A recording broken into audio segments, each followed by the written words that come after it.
Hi everybody, this is Maureen with mycasestudies.blogspot.com. Today we're going to be making this sketched botanical garden card. As you can see, it looks almost like I drew the whole thing myself, including the sentiment, so let's get started. To start with, I have this Strathmore toned gray spiral sketchbook, and I'm going to carefully rip out a page. I want to keep all of that stuff attached to the paper. I'm going to turn it over and put it in my Fiskars trimmer at 4 1/4 to cut it in half.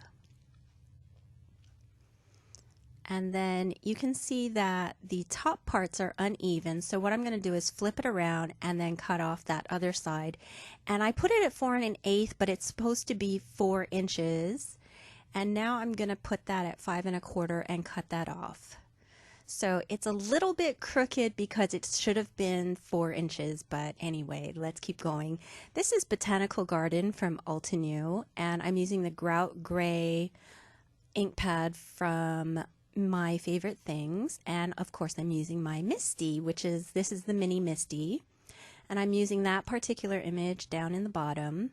I'm going to line it up. I've already put my paper down into my Mini Misty, and I'm going to lay my stamp where I want it, pick it up with the cover, and then it kind of pulled up the paper a little bit, so I'm going to replace that in the corner, and then I'm going to ink up with my Grout Gray and stamp that down. And the reason I'm using Grout Gray is because I want just a light outline for me to follow. If that's too light for you, you can actually use the Misty and stamp it a second time, and it'll still be light enough to go over. And those are Prismacolor pencils, black and white. It'll still be good enough to go over, but it won't show underneath your pencil.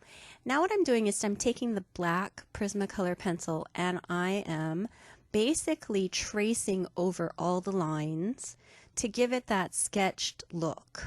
Well, part of the sketched look, which is the outline of the image. And I'm not trying to be perfect. As you can see, I'm not making long, careful strokes. I'm making short, sketchy strokes because that's how I want it to look. And actually, you want to do it a little darker than this.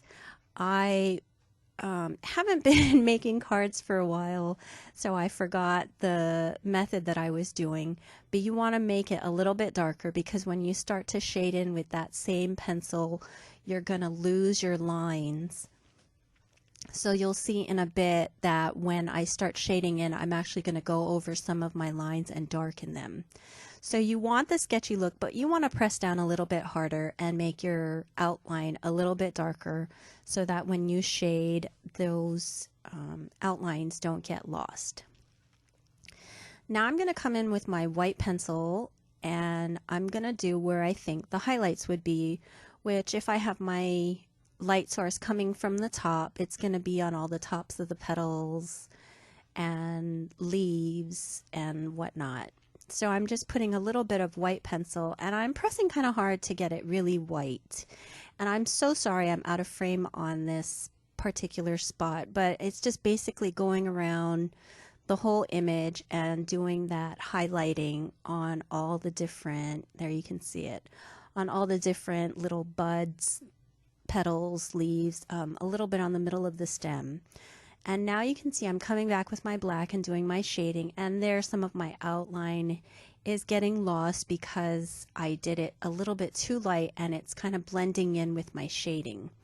So after I do my shading, I'm going to come back in and darken some of those outlines. And there you can see that's about how dark you want it to be. So it's actually looking black, not so much gray.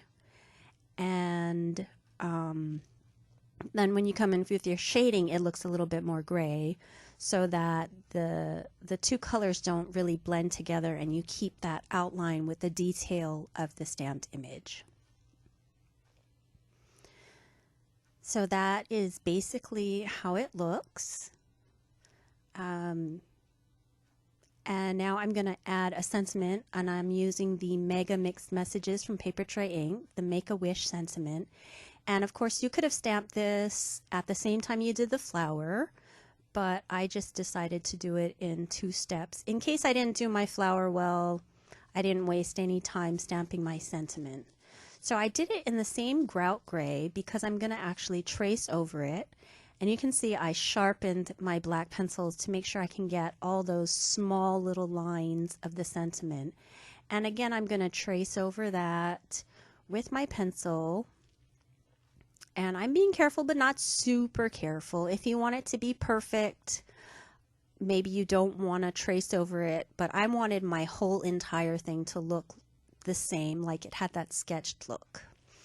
So that's why I did my sentiment also. Now I'm just using my ATG gun to adhere this to my top folding card base. I don't think this needs anything. It's a really, really simple card. And there you go. That's it. So thanks very much for watching. Hope to see you over at mycasestudies.blogspot.com.